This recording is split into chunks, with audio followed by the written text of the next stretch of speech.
Hello dear student, welcome back to maths educator. इस video में हम स्टडी क्या करने वाले हैं? इस वीडियो में हम स्टडी करने वाले हैं the rain of terror.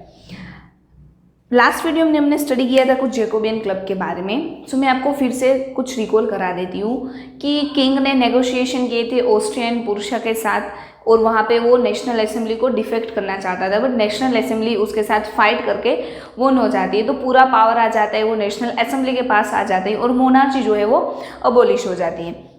Now क्या टाइम होता है कि नेशनल असेंबली के बाद जैकोबियन क्लब आता है। इट मीन्स कन्वीनियंट पावर आ जाता है उन लोगों के बाद।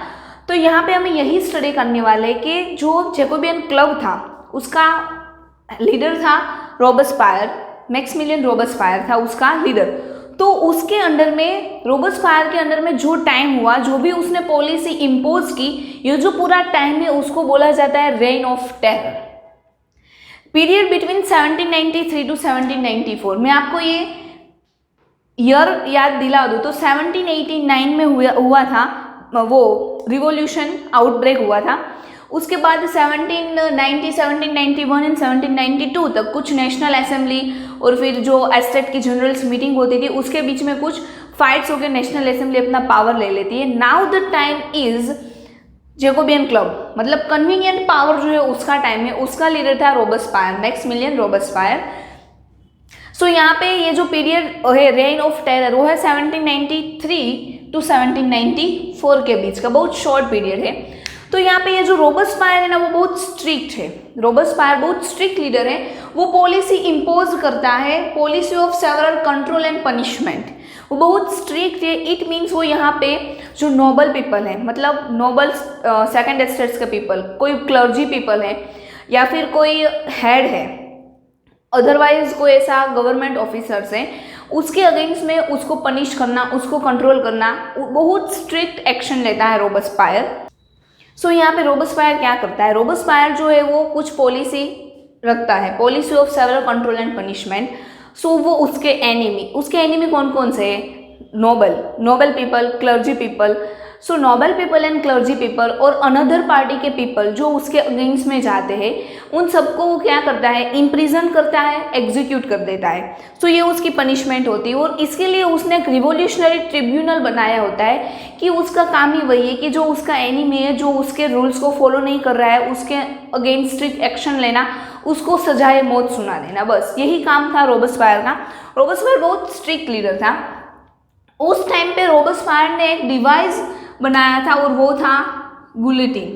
ये डिवाइस जो है वो किसने बनाया था? डॉक्टर गुलिटिन ने इस डिवाइस को डिज़ाइन किया था और उसकी वजह से उसका नेम हुआ है गुलिटिन। ये डिवाइस क्या है मैं आपको एक बार समझाती हूँ कि what is the guillotine, actual में उस डिवाइस की डिज़ाइन कैसी थी।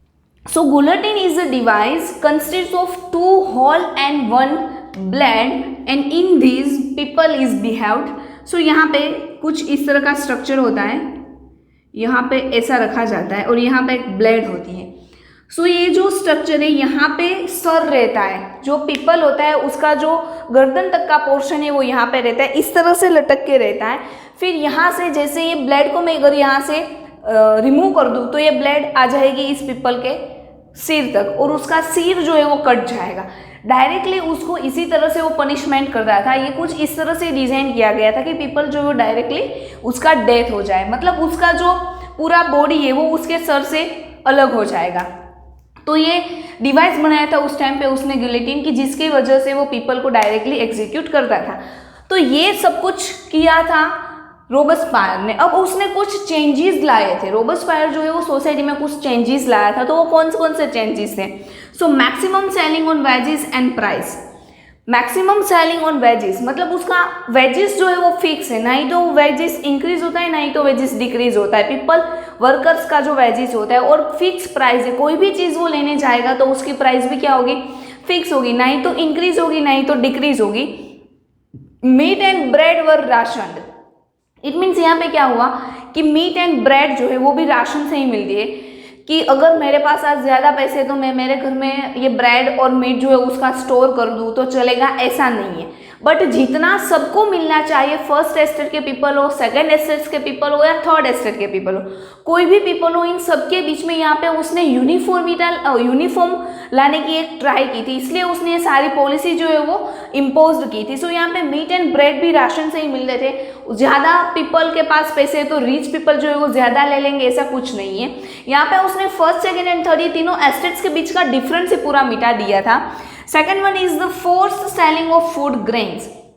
वहाँ के जो पीजेंट्स थे, वो पीजेंट्स को वो फोर्स करेगा कि उसको उसके प्रोडक्शन, जो कुछ हार्वेस्ट हो रहा है, जो भी ग्रेन्स, उसको सेलिंग करना है, बट वो भी एक फिक्स प्राइस पे ही सेलिंग करना है। कोई पीजेंट्स उसको हाई अमाउंट्स में नहीं सेल कर सकता है, कोई उसको लो अमाउंट में सेल नहीं कर सकता है, और उन सबको वो इसी तरह से फोर्स करेगा फूड ग्रेन्स को सेल करने की।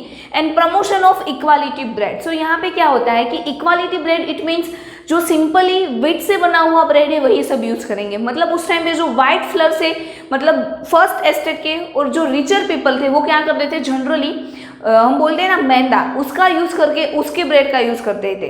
बट यहाँ पे ये जो रॉबस्पायर था उसने प्रमोशन किसका किया था कि इक्वालिटी ब्रेड, सबको इक्वालिटी ब्रेड ही मिलेंगी। कोई यही आटे का ब्रेड बना के जो ब्रेड मिलती है वो कंज्यूम करेगा, ऐसा कुछ नहीं। बट यहाँ पे सबको यूनिफॉर्म इक्वल, अगर उसने खाने में इक्वालिटी लाई है तो सब लोग फील भी वो करेंगे कि हम सब लोग अब क्या है, इक्वल है। किसी को वाइट फ्लर का बना हुआ ब्रेड भी नहीं खानी है। Third one is the instead of traditional monsieur, sir and madam, मतलब उस टाइम पे उसका कुछ ट्रेडिशन था फ्रेंच पीपल का कि जो मैन थे उसको वो मोन्सियर बोलते थे, और वुमेन है मतलब मैडम जो उसको वो बोलते थे मैडम। बट यहाँ पे ये ट्रेडिशनल वर्ड्स की वजह से, सर एंड मैडम की वजह से सिटीजन या फिर सिटीजन, बस सबको एक यही सिंपल वर्ड से बुलाया जाता है। किसी को भी मैडम और सर ऐसी कोई भी प्रोनाउंसिएशंस के साथ नहीं बुलाया जाता है। सबको एक सेम इक्वल रिस्पॉन्स और इक्वल रिस्पेक्ट मिलनी चाहिए, ये भी उसने इम्पोज किया था। फिर चर्च वर शट डाउन। उस टाइम पे जो चर्च थे वो सारे उसने शट डाउन करा के उसको कन्वर्ट किया था into barrack and office. Into barrack and office it means जो आर्मी के पीपल है उस लोगों को रहने के लिए, जो भी ट्रीटमेंट के लिए जो भी चाहिए, उसके लिए उसने ये पूरे चर्च को कन्वर्ट कर दिया था बैरक एंड ऑफिस में। तो ये सारे इतने स्ट्रिक्ट रूल्स आप यहाँ पे देख सकते हैं कि उसने कितने स्ट्रिक्ट रूल्स हैं जो इम्पोज किए थे कि ब्रेड की सबको एक सेम ब्रेड खानी है, सबकी वेजेस सेम होगी, प्राइजेस में कोई इंक्रीमेंट और डिक्रीमेंट नहीं होगा। फूड ग्रेन भी वो पीजेंट्स को फोर्स करके सेम प्राइस में ही सेलिंग करवाता है। फिर सबको सेम ही रिस्पेक्ट मिलनी चाहिए, कोई भी पीपल हो, रिच हो या पुअर हो, सबको एक सिटीजन के रूप में ही देखा जाना चाहिए। और उसने सारे चर्चेज जो है वो शट डाउन करा दिए थे। बट यहाँ पे क्या होता है कि ये बहुत स्ट्रिक्ट हो जाता है। टाइम पीरियड जो है, ये टाइम पीरियड मतलब रेन ऑफ टेरर, ये जो टाइम पीरियड है वो किसके लिए अच्छा है, किसी के लिए बुरा भी हो सकता है। कि जो चाहते हैं कि इतना स्ट्रिक्ट बिहेवियर ही होना चाहिए सोसाइटी में, उसके लिए ये टाइम पीरियड अच्छा होगा। बट जो नहीं चाहते, जो उसके अपोज में, उसके लिए टाइम पीरियड कैसा होगा, बुरा होगा। तो पीपल जो है वो ट्राई कर रहे हैं कि ये रॉबस्पायर की जो पॉलिसी है उसको रिमूव करें। तो रॉबस्पायर वॉज कन्विंस्ड बाई कोर्ट इन जुलाई 1794। आज तक रॉबस्पायर क्या करता था कि पीपल को एग्जीक्यूट करता था, इम्प्रिजन करता था और उसको sentence to death, it means सजाए मौत देता था। बट यहाँ पे पीपल जो है उसके साथ, वो लोग रॉबस्पायर के अगेंस्ट में कन्विंस, मतलब उसको भी क्या करते हैं, एग्जीक्यूट करते हैं। उसके सामने केस चलता है, मुकदमा चलता है। एंड कोर्ट जुलाई 1794 को ये बोलती है कि अब रॉबस्पायर जो है वो भी क्या होगा, सजाए मौत दी जाएगी उसको।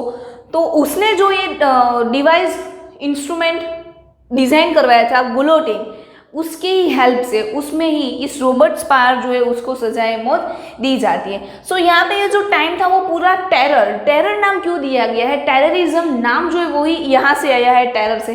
कि ये जो टाइम था वो बहुत डरावना टाइम था, बहुत पीपल के लिए टाइम डरावना था कि अगर हमने कुछ मिस्टेक कर दी और हमें सजाए मौत मिल गई तो मतलब पीपल में एक डर सा रहता था कि रॉबस्पायर जो है उसने, रॉबस्पायर ने ये जो पॉलिसी इम्पोज की है उसका अगर हमने यूज़ नहीं किया, उसका फॉलो नहीं किया रूल्स को, तो हमें क्या मिल सकती है, सजाए मौत। तो ये जो टाइम है वो है reign of terror, it means Robespierre का टाइम था। तो यहाँ पे किंग भी अब मर गया, अब रोबस्पायर भी क्या हो गया है, मर गया है, दोनों को डेथ ऑफ सेंटेंस मिला है। सो पहले क्या था कि नेशनल असेंबली के पहले एक जनरल मीटिंग बुलाते थे, फिर नेशनल असेंबली आती है, फिर कन्वीनियंट पावर आता है, और फिर अब ये जो टाइम आया था, कन्वीनियंट पावर आया था, वो भी खत्म हो जाता है, और अब जो टाइम आएगा वो कुछ नया टाइम आएगा। तो इसके बारे में हमें स्टडी करना है नेक्स्ट वीडियो में। अब यहाँ पे कन्वीनियंट पावर भी खत्म हो गया है, तो कन्वीनियंट पावर के बाद कौन रूल करेगा, तो यहाँ पे डायरेक्टरी रूल आएगा। अब कन्वीनियंट पावर के बाद आएगा डायरेक्टरी रूल, जो फ्रांस पे वो सारे रूल्स बनाएगा। सो इसके बारे में हम स्टडी करेंगे इन द नेक्स्ट वीडियो। तो हमारा नेक्स्ट वीडियो का टॉपिक होगा directory rule. So we will meet as soon as possible with our second topic, but till take care, thank you and bye bye.